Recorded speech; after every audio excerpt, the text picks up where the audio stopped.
ಕನ್ನಡಕ್ಕೆ ಯಾವತ್ತೂ ಸೋಲಿಲ್ಲ. ಕನ್ನಡ ಯಾವತ್ತೂ ಗೆಲ್ಲುತ್ತೆ. ಮಕ್ಕಳ ಪುಸ್ತಕಗಳು ತುಂಬ ಚೆನ್ನಾಗಿದೆ, ದೊಡ್ಡವರಿಗೂ ಎಲ್ಲ ಚೆನ್ನಾಗಿದೆ.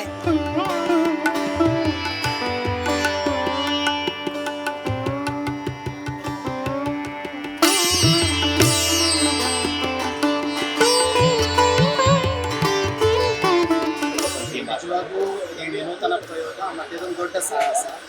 ಇದನ್ನು ಯಾರಾದರೂ ಮಾಡಬೇಕಾಗಿತ್ತು, ಎಲ್ಲರೂ ಯಾರಾದರೂ ಮಾಡಲಿ ಅಂತ ಕಾಯ್ತಾ ಇದ್ರು. ಈಗ ವೀರಪುತ್ರ ಶ್ರೀನಿವಾಸ್ ಅದನ್ನು ಮಾಡ್ತಾ ಇದ್ದಾರೆ.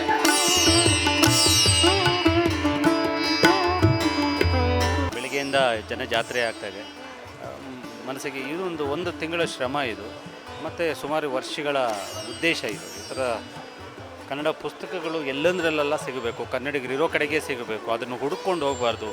ಅದು ಮ್ಯೂಸಿಯಂ ಪೀಸ್ ಅಲ್ಲ, ಅದು ನಮ್ಮ ಬದುಕಿನ ಭಾಗ ಆಗಬೇಕು, ನಮ್ಮ ದಿನನಿತ್ಯದ ಬಳಕೆಯಲ್ಲಿರಬೇಕು. ಇದೆಲ್ಲ ಕೂಡ ಉದ್ದೇಶಗಳು. ಆ ಕಾರಣಕ್ಕೋಸ್ಕರ ಈ ಸಂತೆನ ಏರ್ಪಡಿಸಿದ್ದು. ಅದರ ಉದ್ದೇಶ ನಿಜಕ್ಕೂ ಈಡೇರಿದೆ. ಸಾವಿರಾರು ಜನ ಬೆಳಗ್ಗೆಯಿಂದ ಬಂದು ಹೋಗ್ತಿದ್ದಾರೆ. ಖುಷಿ.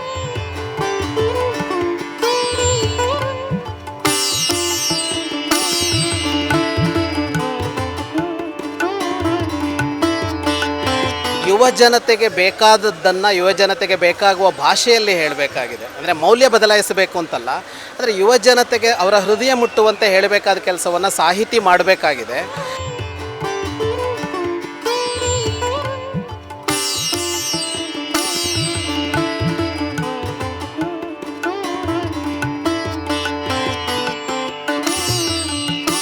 ಬಂದವರೆಲ್ಲ ಎಕ್ಸೈಟ್ ಆಗಿದ್ದಾರೆ. ನಾವು ಒಂದು ಪುಸ್ತಕ ಕೊಳ್ಳೋ ಜಾಗದಲ್ಲಿ 10 ಪುಸ್ತಕ ಕೊಂಡು ಹೋಗ್ತಿದ್ದಾರೆ.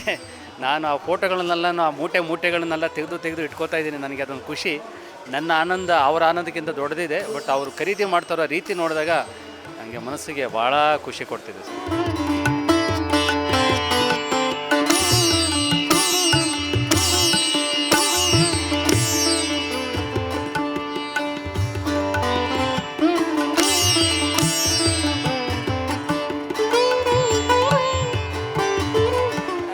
ಒಂದು ಅನುವಾದ ಕೈಗೆ ತೊಗೊಂಡಿದ್ದೀನಿ. ಇನ್ನೊಂದು ಕಾದಂಬರಿ ಪ್ರಿಪ್ರೇಷನ್ ಆಗ್ತಾ ಇದೆ. ತುಂಬ ಖುಷಿ ಆಗ್ತಾ ಇದೆ. ನಾನು ಈಗ ಬರ್ತಾ ಇರುವಾಗ ಒಬ್ಬರು ಹೋಗ್ತಾ ಇದ್ರು, ಕೈಯಲ್ಲಿ ಒಂದು ದೊಡ್ಡ ಬ್ಯಾಗ್ ತುಂಬ ಪುಸ್ತಕ. ಅದು ನೋಡಿದ್ದೆ ನಂಗೆ ತುಂಬ ಖುಷಿ ಆಯಿತು.